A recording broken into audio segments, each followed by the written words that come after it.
excited. Where are we going? We're going to, actually I don't know. We're going to Laguna. Yeah, in Laguna. Yes. Oh my god.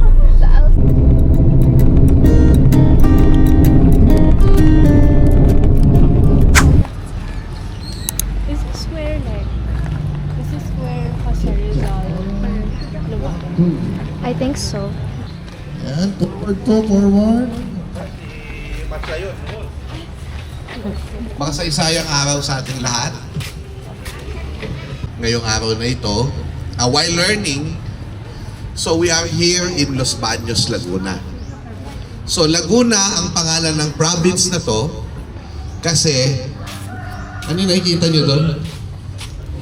Yun yung lawa. Lawa in Spanish is Laguna. Okay? So, ang tawag sa lawa na yan ay Laguna de Bay.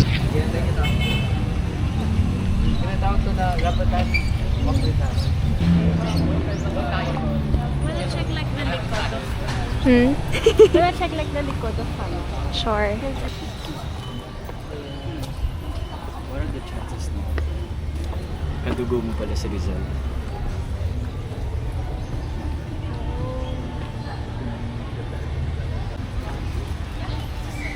I think this is supposed to be. Oh, okay. Liguan. Oh. Oh, ligo na tayo. Joke lang. Can you see it more there? Fishes. Really?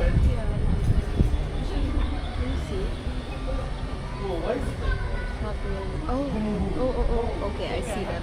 Yeah.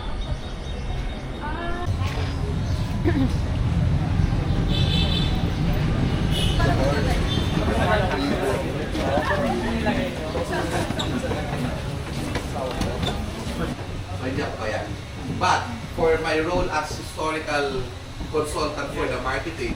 Thank you. Ano pang backplay? Ay, isa habol yun. Oh. Uy, ang galing. Parang outdoor yung ano nila.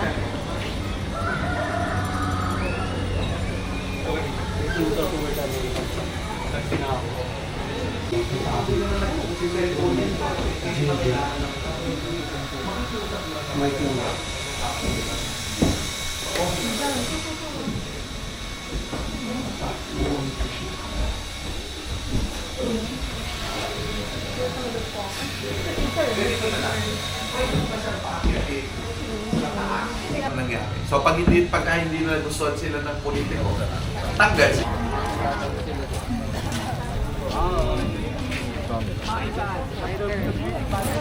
Should have brought my camera. Your camera? My cap. Oh.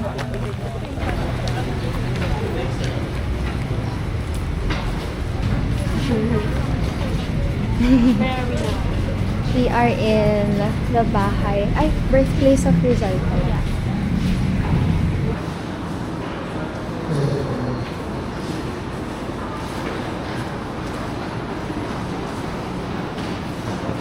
Meow-meow lang ng meow-meow. So parang yun yung sink. Makikita nyo yun, tapos may makikita kayong table na may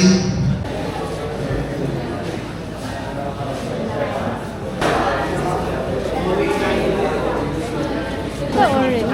Oh, I was gonna ask. I don't think so. Kasi yung original copper.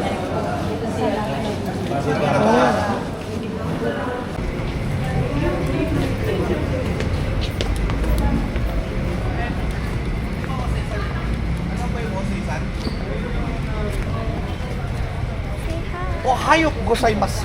Ang hayop.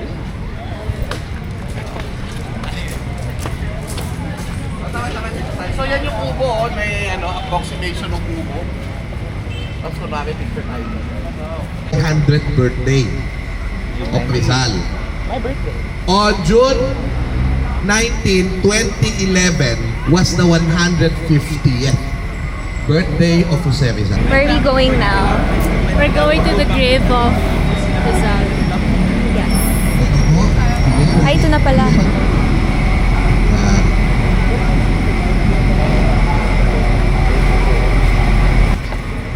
second time mo nung mag-ipugan ng hospital. It's good that you're able to get.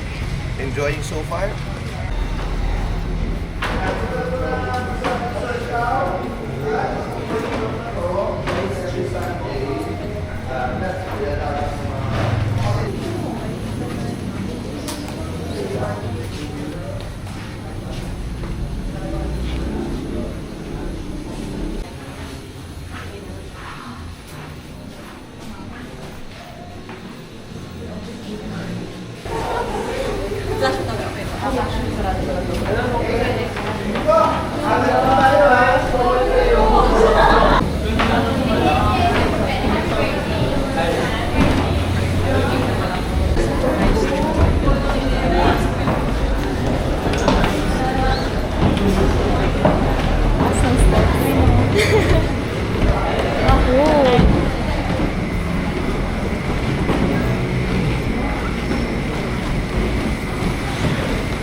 Yung marami pa may kumakain sila may tali, hinihiga.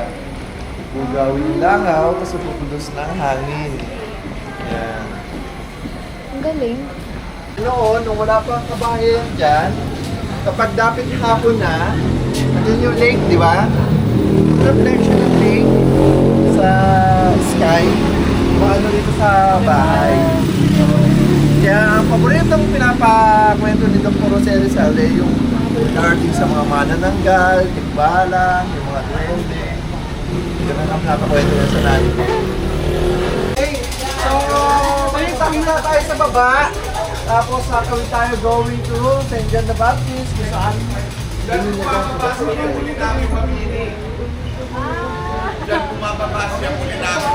Bago lang daw siya, sir. Ah, bago lang ba?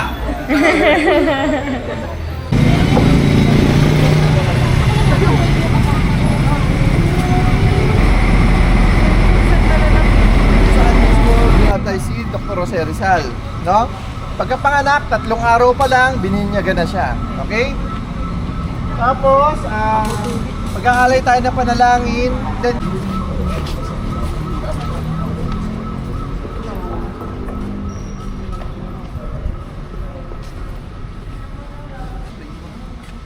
tao, o yung mga Pilipino nun, naniniwala sa animisip. Okay? So kapag yung sanggol daw, kahit ngayon, di ba? Pag ang sanggol namatay na walang binyag, ano nagiging tiyanak. Di ba? Oh. Kaya 3 days pa lang, bininyagin na kagad si Dr. Jose. Okay? From the word silang. Okay? Kung mapapansin natin sa lahat, halos lahat sa simbahan, kung saan yung mismong bautismo, o yung area niya kung saan bilibin niya. Para ako papasok. Ang hirap naman, no?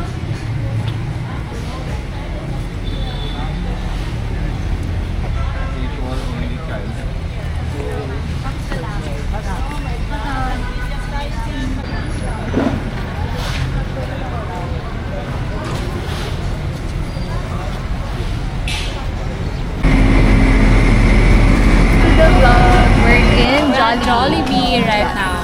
What did you order? I ordered 2 burger steak. Same. This will Oh, be you our ordered the lunch. same? Yeah. Pero mix and match yung kasi I wanted it with ice cream. Pero yeah. Then we're gonna go to Luneta Park after this, right? And it's gonna be so hot.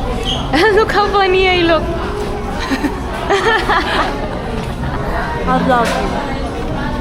So nice. Diba? Oh, you look so nice there. You look so fresh.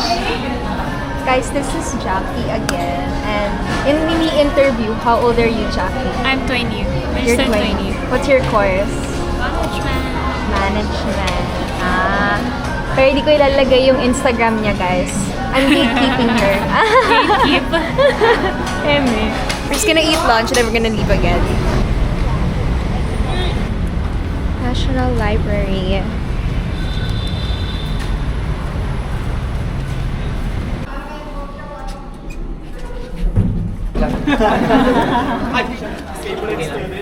Favorite student yan. Binanata ng gusto yon. Kaso, ang problema, nakita nila sa batas ng Gettysburg Address by Abraham Lincoln. So, 3 yon. Tapos, nabibisita siya every time. So, naiinggit ako pag nakikita ko yon. Sabi ko, well, di ko pa naman siya napuntahan. Pero sa...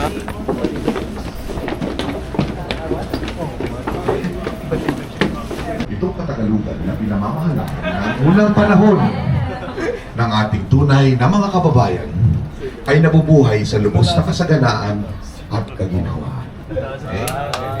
Bayan.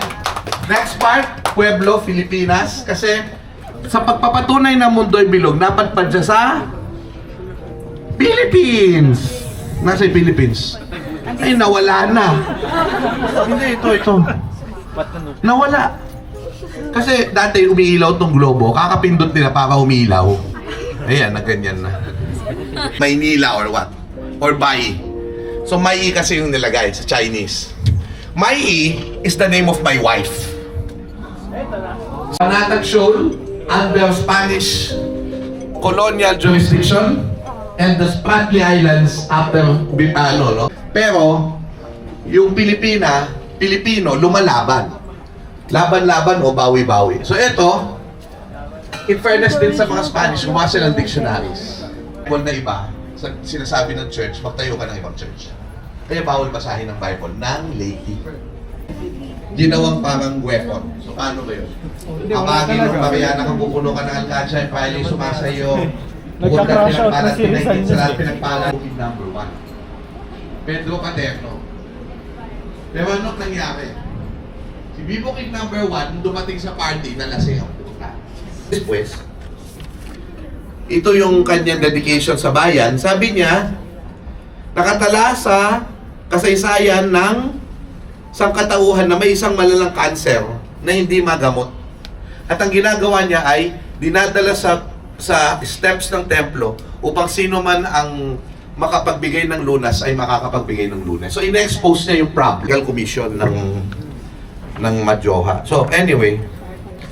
So, El Filibusterismo, ito totoong cover na inalay sa pueblo at sa gobyerno at sa Madjoha. Okay? Tapos, pag nakita mo, pointed na yung kanyang sulat. Pati hayop, pati mga muebles, pati kandila. Ahead of his time. Yes, very satirical. Okay? Sige. He instituted in a way patronage politics in the Philippines, which he learned from the Americans, to be fair. No? But, for all intents and purposes, this man has a vision. Yes, he was a political maneuver. Tila wasak, mga buhay natin na wasak. Sabi ni President Elpidio Quirino, ibalik natin lahat ng records na nawala sa pamamagitan ng pag-constitute ng lahat ng teacher sa Pilipinas.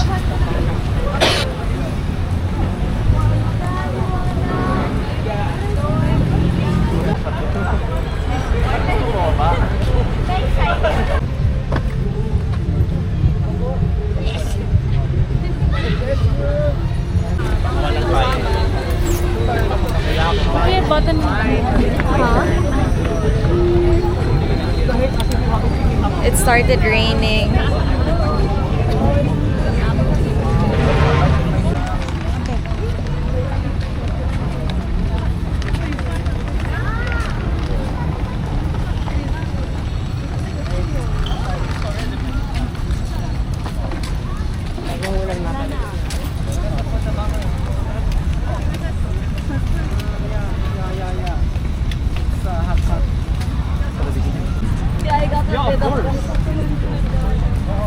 Sa Tasinto sa moto. So alam nyo na yan, hindi ko na yan nile-lecture kasi napanood nyo na yan, di ba? Sa documentary. Pero dito po nangyari yung pangyayari na yan. Ang mali lang dyan sa marker is strangulation nakalagay.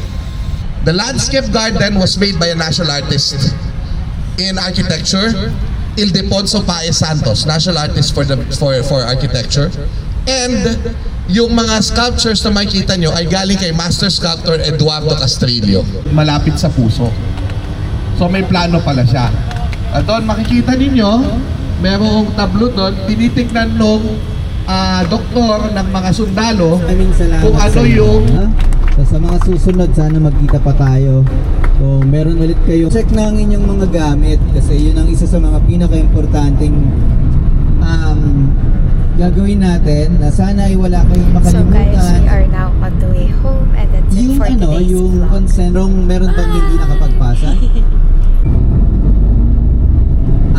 Okay ka, okay. Okay. Sige, para sasabihin ko rin kasi kay